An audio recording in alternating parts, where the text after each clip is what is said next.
Hey, deserving listeners, Love is Blind. Let's check it out. I became somebody that was the first person in the locker room, the last to leave, and that's not a cliche when I say it because it's true. I became a walk-on that turned into a first-team All-American, a captain of that team, and was the first goalkeeper drafted even though I had 4 knee surgeries.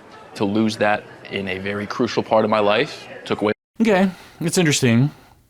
I don't know what it says about his I mean, at the very maybe completely separate from everything I'm talking about. It shows that he can put his mind to something, because that would be hard to walk on and rise to the top, right?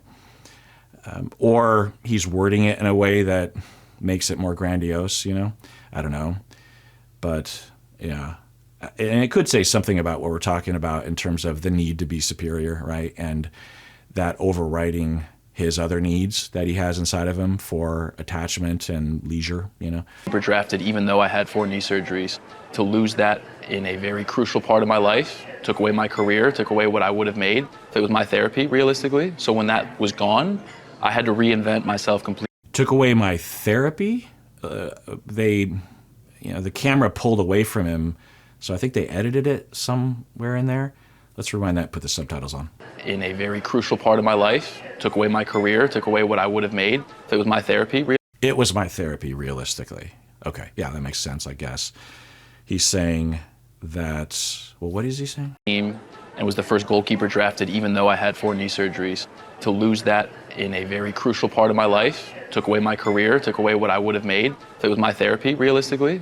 So it's rapid fire disclosures, but my best guess, because he's in the moment he's talking about how horrible it was. It was taken away from me. It was my therapy, realistically. So I guess in light of that, it is possible. There's a number of possible. One is that he's saying he needed to go through that hardship in order to, I don't know, grow up or something, because he doesn't sound happy about.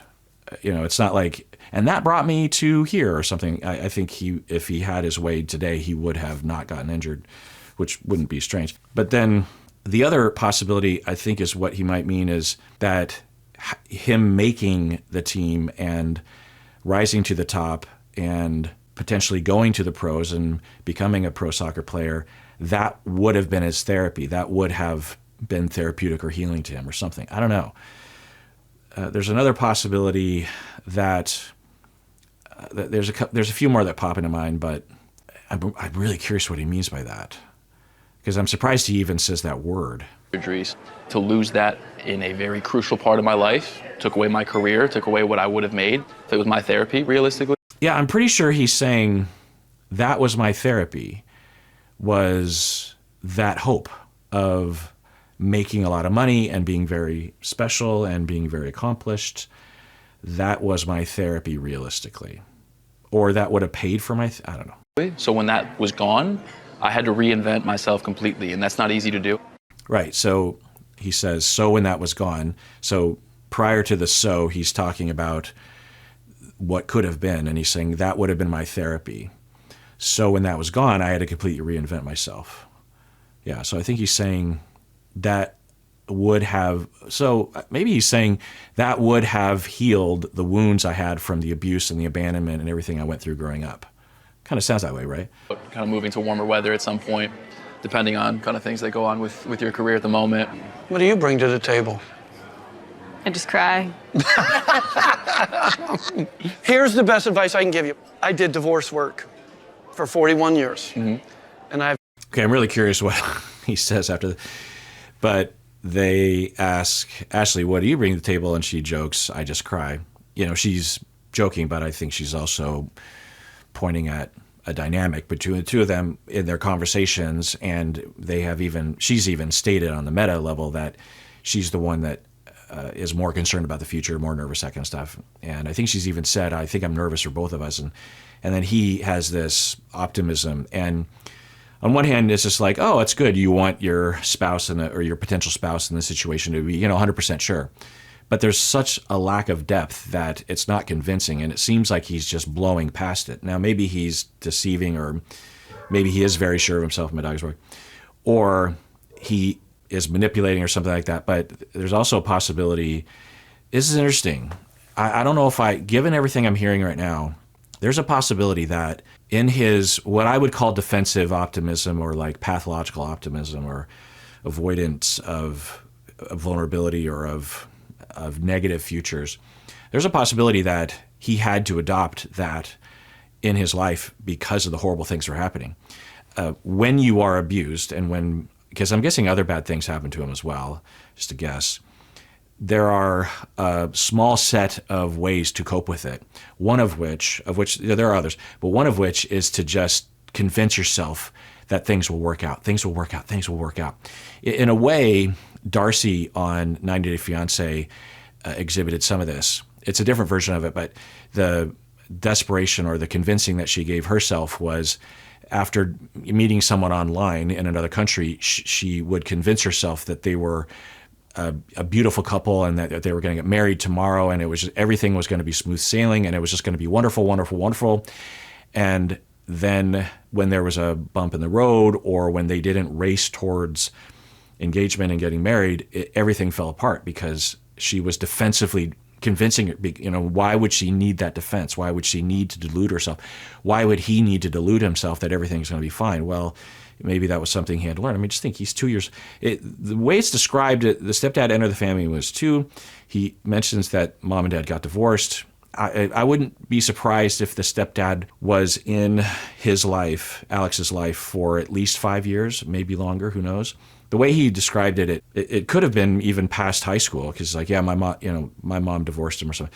Anyway, at the very least, if it was even for 3 years, from 2 to 5, he's being beaten and abused and everything. So to be physically harmed is obviously horrible, but it's everything else.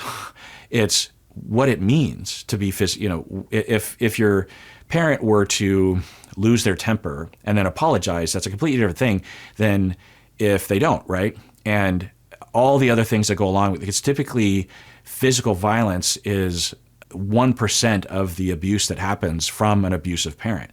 It's all the name calling, the intimidation, the danger, the lack of attachment, the threat, the put downs, the criticism, the control, the way that the stepdad was treating the mom. That was probably likely happening, I don't know. And watching that happen, and watching your mom, who's supposed to be there to protect you, has brought this monster. There's so many things that are, so defensive or pathological optimism is understandable under those circumstances. I have often seen that as a clinical outcome of that difficulty in life. Or you're neglected and not abused, and you just have to believe, or else you will fall off the cliff into the abyss. Some of you might be this way. Some of you might know people like this. He is like that. And then for Ashley, she in this moment says, I do the crying. So for the two of them, the way, if they do work out, I mean, they're in a relationship now. I don't imagine things are going to work out between the two of them, but I don't know. Maybe I'm worried about that. But in a two-person system, if he is having a harder time being emotional and vulnerable, then according to systems theory and relational theories, then someone has to make up for that. So because we're not individuals solely, we are parts of systems. And so if someone is going to be pathologically optimistic, then the other person has to amp up their pessimism and their worries about things, because if the group doesn't consider those possibilities, then danger could happen. And then sometimes even the Alexes of the world will actually subconsciously want their partner to be more pessimistic, because they can't handle it, and they're rationally, unconsciously worried about possible outcomes in the future. They can't deal with that, so they need someone else to, and they subconsciously will socialize the other person to be that way, and vice versa. So I'm just saying that because she's just like, what I bring to the table, in our relationship, I'm the emotional one. And I don't know if that's the case with the two of them, but it is something that we talk about a lot in marriage and family therapy circles and systemic theory circles, that we're not individuals with personalities. We are part of a system. And those systems will, over time, the closer we are and the more long-term it is, the more we take on roles. That's okay as long as there's flexibility. right? And as long as there's ability to communicate across the boundaries, like if the two of them, for let's say they get married and things work out, and she's always a little bit more pessimistic, as long as he doesn't attack her, as long as she doesn't attack him, as long as he can agree, yeah, you make a good point, I guess that bad thing could happen, then things are more likely to work out, because then people can get their needs met and they don't feel alone. I did divorce work for 41 years. Mm-hmm. And I've told almost all of my clients the exact same thing. Never, ever call them a name they'll remember the rest of their lives. It's that simple. Yeah, I wouldn't say it's that simple. But it's one of 1,000 tips that are probably worth remembering. And yeah, if you have been called a name by your current partner or a past partner, that will often stick. And yeah, not a good idea. And usually when people do that, it's because that's what was modeled to them growing up.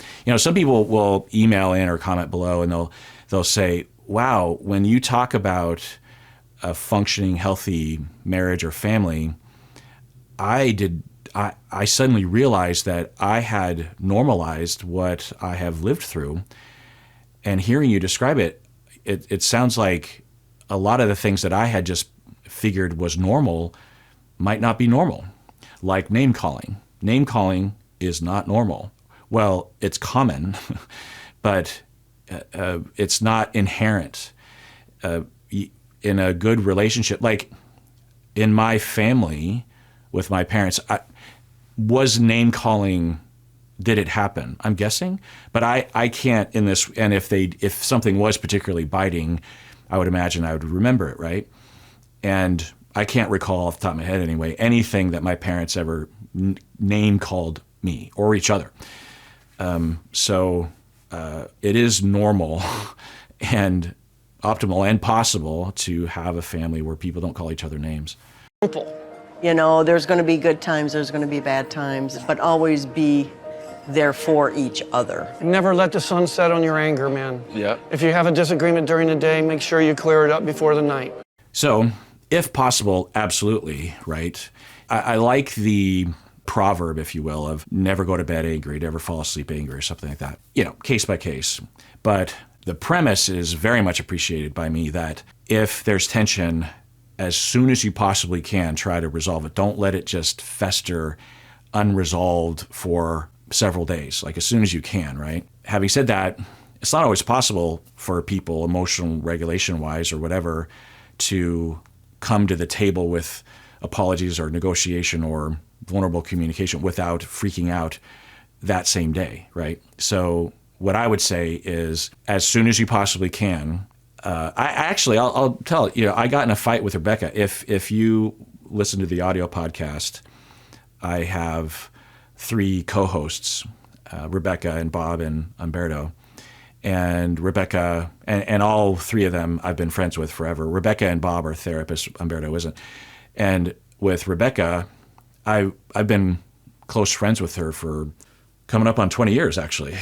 And because I met her when I became full-time at the university, and she was another professor. Anyway, and we had a fight 2 days ago while we were recording the podcast. And it wasn't super intense. Like if you heard the conversation, you might not necessarily characterize it as like a full-on fight. You probably would have heard, like, I don't know what I'm going to do with that. I think I might just sort of excise it because I don't think it's very good content. Maybe we'll talk about it in the next episode and just kind of process it after the fact. I don't know. But for myself, with all the therapy that I've been through and all the experiences that I've been through along these lines, I did go to bed without reaching out to her. But as soon as I woke up the next day, I did. And I called her up and I told her some version of this. It's pretty fresh in mind because it was yesterday morning.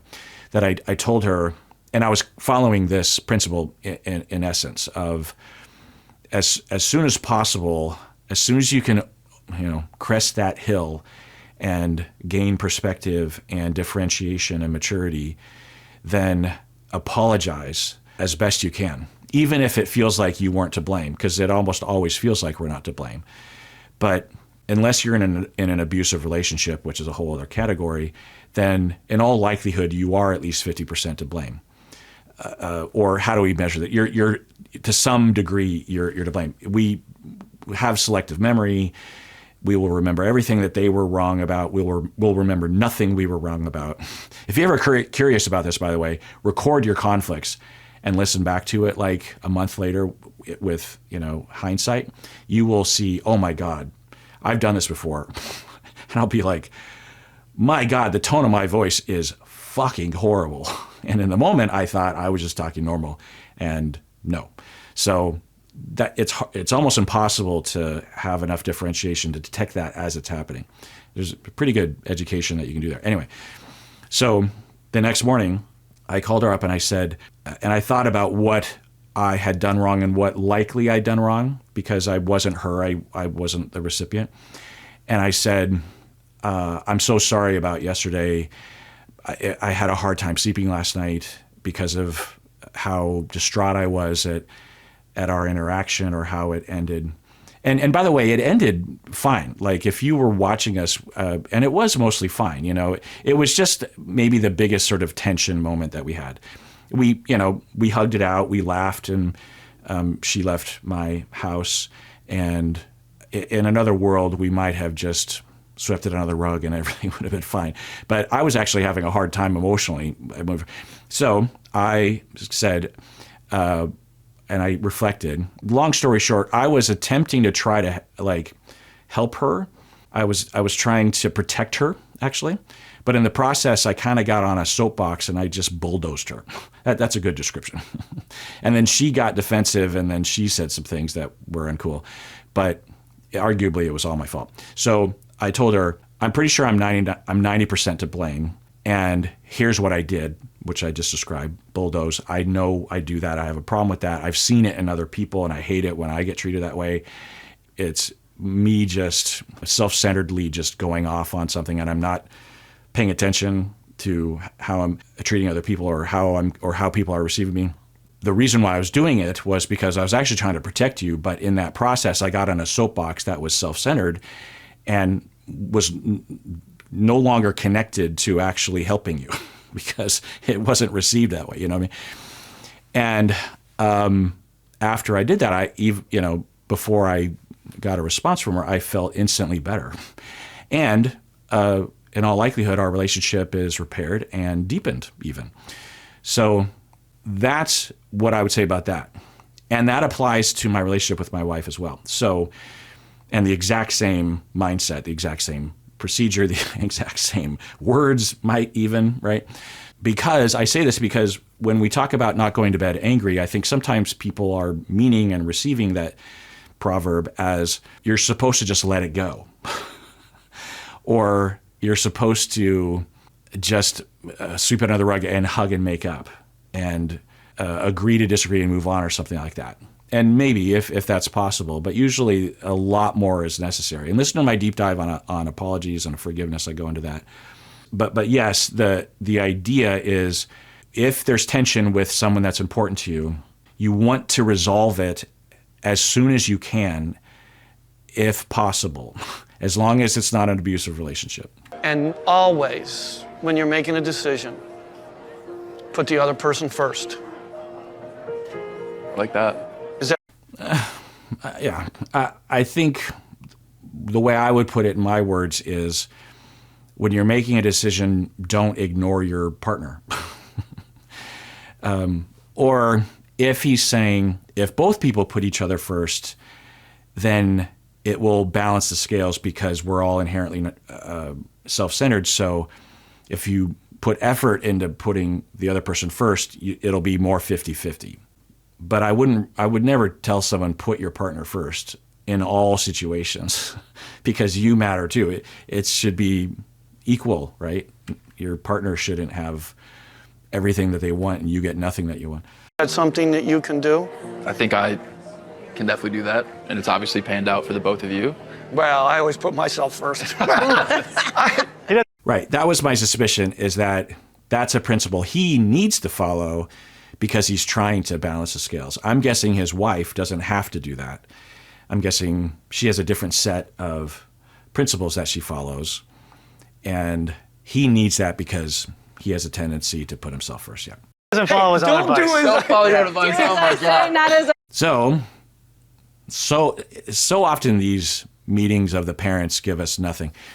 But they sometimes do. Like I remember with Hannah, right, a few seasons ago, and the family like gave us information. I just remember the mom saying something like, well, our daughter can be a little difficult sometimes. And you're like, you don't say. Anyway, so we don't know, but there's some ticks in the column for both Alex and Dad, Ashley's dad, of self-centeredness and selfishness. And the dad is admitting he has that problem, so maybe he's worked on it. It sounds like his marriage has been long-lasting. I would love to hear what the mom would say, but we all have our issues. So there's that. And then if you're Ashley, there's a tenet or Freudian notion that we all marry our parents, that kind of thing. And to some degree, it is a worthy exploration, like what's going on there. But it's a bit of psychobabble, and it isn't always true. But the question is, what template did I develop in my relationship with my parents, for better or for worse? And just take an inventory of that, because that does greatly affect the people you're attracted to and the sort of expectations you have, how you see yourself, this sort of thing. The other question to ask is, what unfinished business do I have with my parents that subconsciously will sabotage me in my picking of people and in my relationships? In fact, Ashley, I think she was the one that says she had a bad picker, right? Yeah. I think she might have even said that her dad told her she had a bad picker. But anyway, she said in the beginning, I have a bad picker. I've had toxic relationships in the past, and it's easier sometimes to feel nothing, she said. It's interesting, right? So it makes me think that for Ashley, she might be mid-healing and self-awareness herself, because she's trying to feel her feelings more in relation to Alex. But if she were further down the road, I think she would say, something's got to get deeper here, right? There has to be more of a mutual vulnerability. Maybe it's happening off camera. It doesn't seem like it. Yeah. This guy's playing. Right. He's playing the game. I get it. You're flashy. Sure. You're very polished. I'll give you that. But the rest of it, I don't know. Convince me that you're real.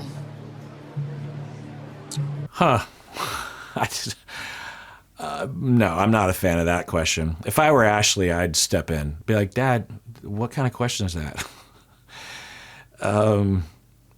It's fine that the dad has the impulse to want to know the answer to that question. And maybe Alex will pull a rabbit out of his hat in this moment. But that's a lot, right?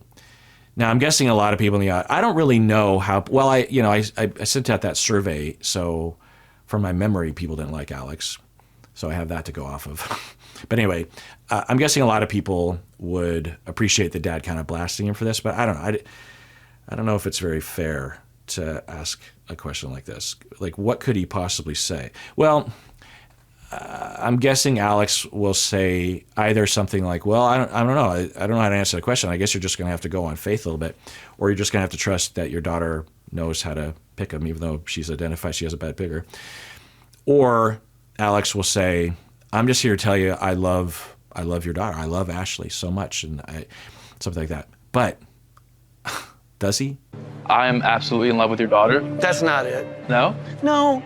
What That's about more like words. I can't say it in words right now, but I. Yeah. And I kind of agree with the dad, although it's, and he's, so I think I said earlier that I have people in my family that are like the dad.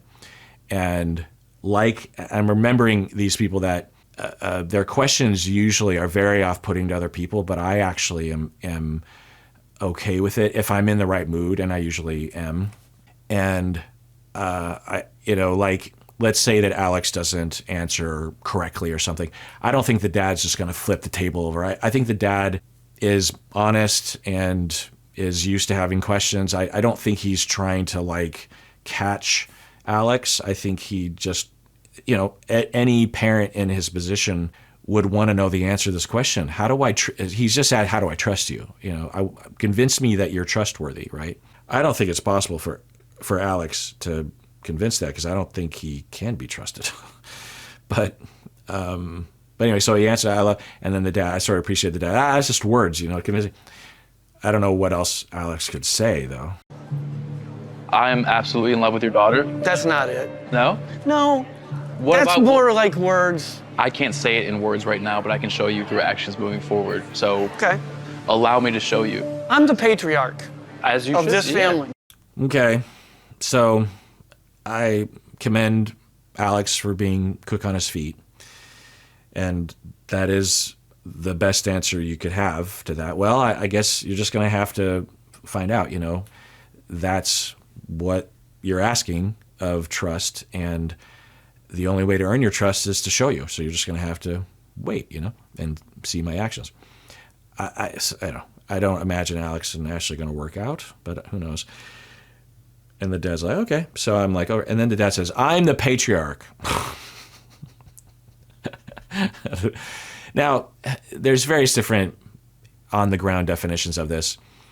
On one hand, he's a tyrant and sexist, which, I don't know, could be true. On the other hand, he is saying, I consider it my responsibility to protect my family. The buck stops with me. Not that I override my wife or that I control everything, but that I take being a father and being the patriarch very seriously. I don't know. It could be a lot of different things. Give me An opportunity? exactly. I'm not asking for your trust right now because I know in 2 hours I can't have it. From all three of you. I drilled down on Alex a little bit. He's impressive, smart. I think he answered the questions that I asked him very well. Yeah. For some reason, this kind of reminds me of Wes Anderson, Moonrise Kingdom, which is one of my favorite movies of all time. Stacy and I both love that movie. And the father, Bill Murray, and the mother, played by, she's such a great actress. Oh, it's on the tip of my tongue, Fargo. Anyway, they're both lawyers, and they're never not being a lawyer, even when they're off the clock and they're just being parents or being husband and wife. And he kind of has that Bill Murray air to him. And so it just reminds me of that where, if you Wes Andersonized this scene, you can just imagine Bill Murray saying, he held up to cross-examination well. So, we'll see how the jury, rules on this. I'm not saying that because I'm not anyway, you know what I'm saying. Do you know what I'm saying? Almost too well. Honesty's written all over your body. I'm not saying he is a bad person, but I don't think honesty is his strength. Okay. So I'm guessing a lot of people in the audience would be like, yes, Dad, he has a magical ability. He ascribes to NLP and eye movement bullshit. Aside from that, so what do I think of this? I have to put myself in his shoes that he hasn't watched the show. So in all likelihood, all he knows. Now, maybe Ashley told him things, but if he came to the table knowing nothing, then for him to base that statement on at least what we saw in the edit, and we're not in the room, we're not there observing the 3D nature of Alex, but there was nothing that Alex, in fact, for me, when I'm watching that, I'm a little bit more pushed in the direction of maybe Alex does love her and is into her. But then I remember his little conversation with Brittany and stuff like that. So then I'm going backwards. But anyway, so a broken clock is right twice a day. He might be right, but I don't see how he would know this. If he doesn't have enough data to say this, what does that say? Is he self-centered and puts himself first, as he was saying? Does he have this false notion that he has a magical ability to detect lies, which is impossible? Is he picking up on something that's actual? Is he just a good, suspicious father who was like, oh my God, they're about to get married in 3 weeks. I don't trust this guy at all. And how could Ashley try? They don't know each other well enough. I don't know. What do you think? All right, well, that does it for that episode. Everyone out there, please take care of yourself because you deserve it. You really, really do.